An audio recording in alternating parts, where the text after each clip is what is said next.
नमस्कार। आज हम रामायण के एक बहुत ही भावुक अध्याय को समझने वाले हैं। एक ऐसा अध्याय जहां एक तरफ बिछड़ने का गहरा दुख है तो दूसरी तरफ एक नए घर में कदम रखने का जश्न और उल्लास। जी हाँ, ये कहानी है सीता की विदाई और उनके अयोध्या आगमन की। चलिए कहानी की शुरुआत करते हैं अयोध्या से, जहाँ का माहौल कुछ अजीब सा है। हवा में एक उम्मीद तो है, पर साथ ही साथ एक बेचैनी भी घुली हुई है। पूरा का पूरा शहर अपनी शाही बारात के लौटने का इंतजार कर रहा है। लेकिन मिथिला से आने में जो देरी हो रही है ना, वो अब हर किसी के सब्र का इम्तिहान ले रही है। और देखिए, ये कोई एक दो दिन की देरी नहीं है, ये तो पूरे राज्य के लिए उम्मीद और निराशा का एक रोज का सिलसिला सा बन गया है। हर सुबह जश्न की तैयारी होती है और शाम ढलते ढलते सारी उम्मीदें दम तोड़ देती हैं। अब इस बेचैनी के बीच राजा दशरथ खुद एक कश्मकश से गुजर रहे हैं। एक तरफ उनका शाही कर्तव्य है जो कहता है हम लड़के वाले हैं, तो दूसरी तरफ उनका दिल एक पिता का है जो दूसरे पिता के दर्द को बखूबी महसूस कर सकता है।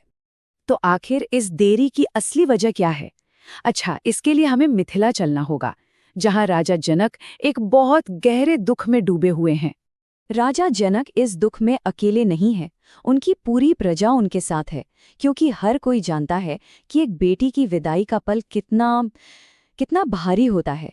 राजा जनक अपनी दिल का दर्द बयां करते हुए कहते हैं कि दुनिया के बड़े बड़े योद्धा और योगी भी सब कुछ सह सकते हैं, लेकिन अपनी बेटी की विदाई का दुख वो सहन नहीं कर सकते। लेकिन अपनी इस गहरी पीड़ा के बावजूद आखिर में कर्तव्य की ही जीत होती है और बहुत भारी मन से राजा जनक अपनी बेटियों की विदाई के लिए हाँ कह देते हैं।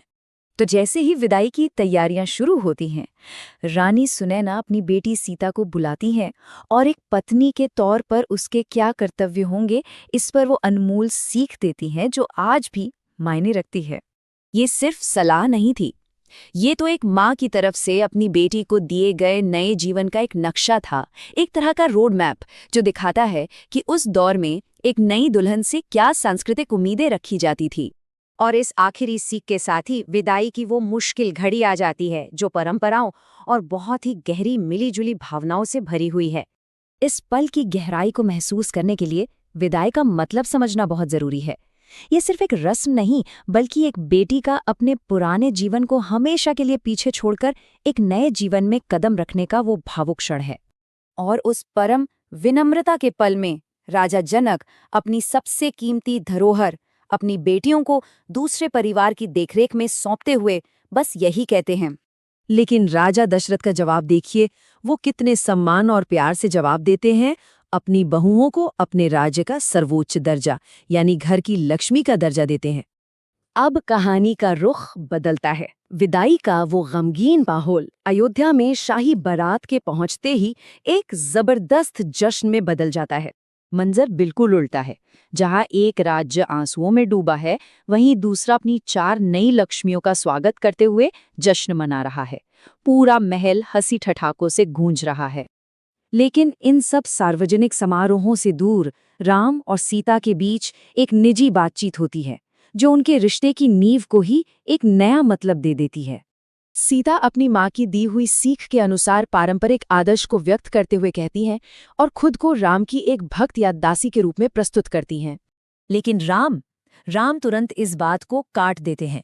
वो पार्टनरशिप और बराबरी पर आधारित शादी की एक ऐसी सोच सामने रखते हैं जो उस युग के लिए वाकई में क्रांतिकारी थी। और फिर वो सीता को गहनों से भी कई ज्यादा कीमती तोहफा देते हैं, आजीवन एक पत्नी के प्रति निष्ठा का वचन। सोचिए, उस दौर में जहां राजाओं के लिए कई विवाह करना एक आम बात थी, ये कितनी बड़ी और असाधारण प्रतिज्ञा थी। और ये बात इस पल को और भी खास बना देती है। इससे पता चलता है कि राम का ये जो समर्पण था वो शादी से बहुत पहली नज़र में ही तय हो चुका था। और कहानी का अंत भी इसी खूबसूरत भाव के साथ होता है। अयोध्या के बड़े बुजुर्ग मिलकर ये तय करते हैं कि इन नई बहुओं को इतना प्यार दिया जाएगा कि उन्हें कभी अपने मायके की कमी महसूस न हो। तो इस तरह खुशी और मिलन का ये अध्याय हमें एक बहुत शक्तिशाली सवाल पर लाकर छोड़ देता है। एक ऐसा सवाल जो कहानी में आगे आने वाली नैतिक और भावनात्मक चुनौतियों की तरफ एक गहरा इशारा करता है।